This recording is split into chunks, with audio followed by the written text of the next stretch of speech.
face à l'occupation des emprises sur le tracé des rocades de Kinshasa, occupation qui est susceptible de ralentir l'exécution des travaux. L'hôte du jour de l'Agence congolaise des grands travaux propose.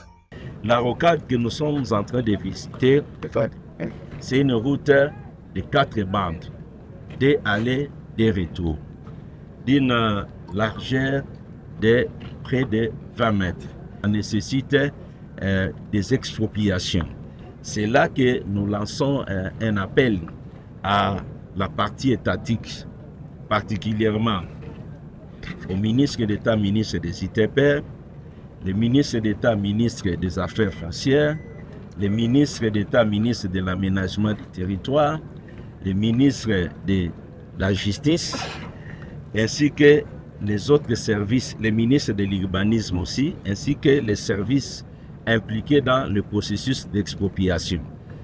La route est déjà tracée et pour que nous puissions respecter les délais prévus des travaux, à savoir 36 mois, et les partenaires qui sont en train de construire ont promis au chef de l'État que dans 24 mois, donc à la fin de l'année 2026, cette route sera remise à la RDC. Alors, pour permettre à ce qu'on puisse atteindre cet objectif, la commission d'expropriation composée des ministères et services que je venais de citer est vraiment appelée à mettre les bouchées doubles pour que les travaux d'expropriation arrivent rapidement à la fin. Nous avons 2000 expropriations à faire. Nous pensons qu'il faut que la commission puisse décider d'expropriation d'office pour cause d'utilité publique.